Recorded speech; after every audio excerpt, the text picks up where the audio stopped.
Assalamualaikum warahmatullahi wabarakatuh. Halo semua, jumpa lagi di channel kita Cerita Seram di Malam Hari. Bagaimana kabar kalian semua hari ini? Semoga baik-baik saja. Seperti biasa, pada malam hari saya akan menceritakan pengalaman aneh yang sangat menyeramkan.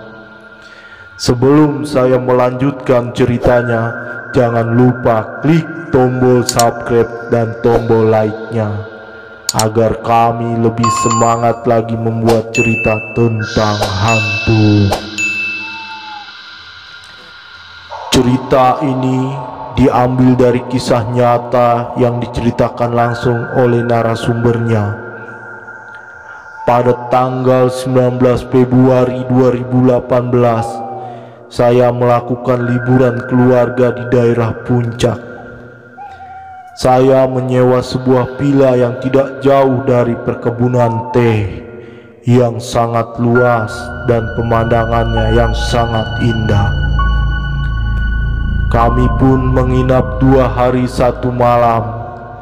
Sesampainya di sebuah villa yang akan kami tempati pada pukul 5 sore, anak-anak kami pun langsung bermain di halaman luar. Mereka melihat sebuah ayunan yang terbuat dari besi dan memainkannya ayunan tersebut. Tiba-tiba hujan pun turun rintik-rintik disertai suara petir yang sangat kencang. Sontak saya pun berteriak memberitahu kepada anak-anak untuk segera masuk ke dalam villa itu.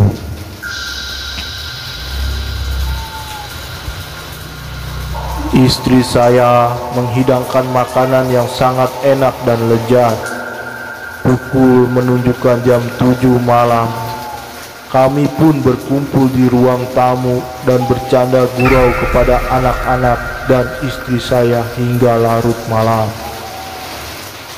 Dan gak tahu mengapa, saya ingin melihat situasi kondisi yang ada di luar villa pada malam itu. Apakah masih hujan atau sudah berhenti?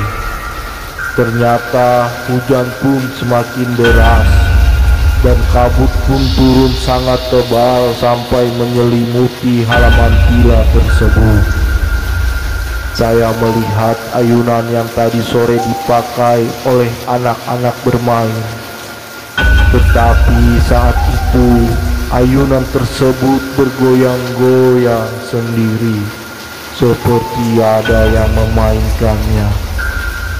Terkejut saya pun langsung masuk ke dalam villa dan menyuruh anak-anak dan istri untuk ke kamarnya masing-masing untuk beristirahat.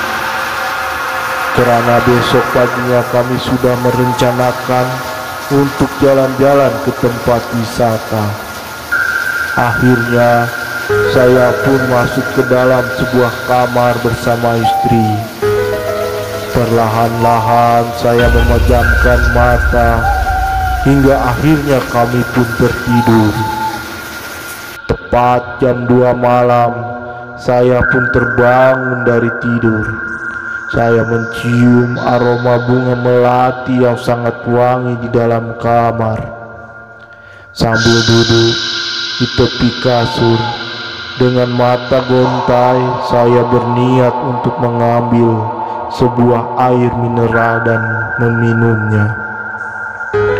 Sesudah itu saya pun mencoba untuk tidur kembali, tetapi bunga melati itu semakin menusuk hidungku, seperti wangi itu berada tepat di depan saya.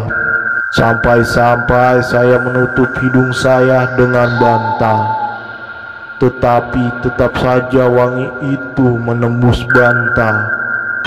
Saya pun menjadi pusing dan mual.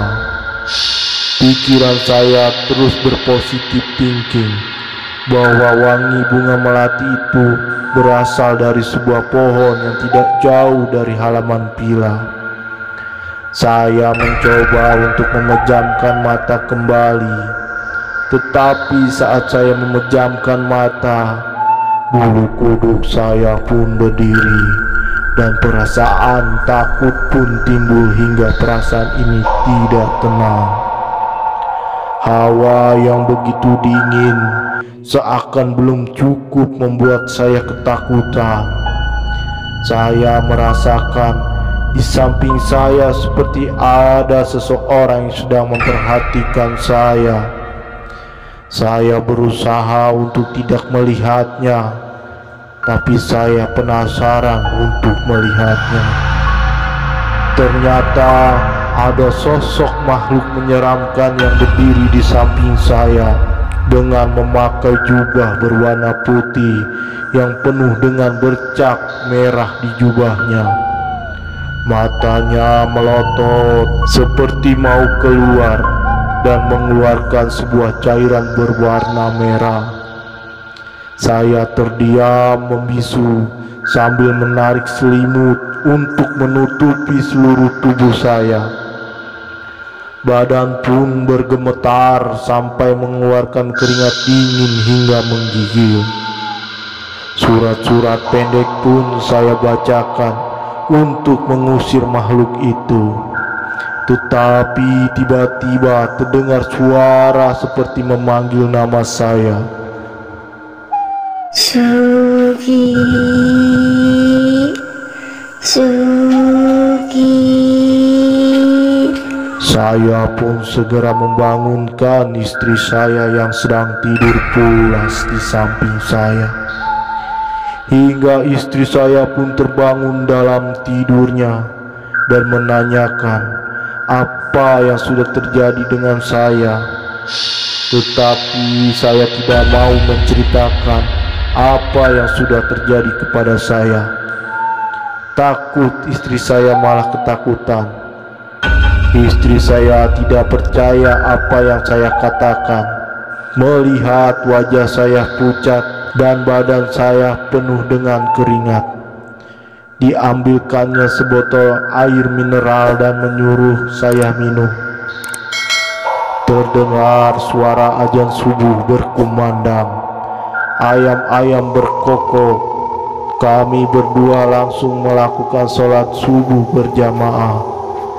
Setelah sholat tidak luput membacakan ayat-ayat suci Al-Quran dan mendoakan kepada arwah-arwah yang bergentayangan di villa ini, agar arwah-arwah yang tinggal di villa ini bisa tenang dan tidak mengganggu orang-orang yang menyewa villa kembali. Pesan moral yang dapat kita simak dari cerita ini ialah, di mana kita berada, kita harus selalu sadar menyebut ayat-ayat suci Al-Quran, berdoa agar terhindar dari mara bahaya dan malapetaka, untuk menjadikan diri kita lebih dekat dengan Sang Pencipta. Sekian cerita dari saya malam hari ini, dan buat yang mendengarkan cerita ini, dari awal saya ucapkan terima kasih.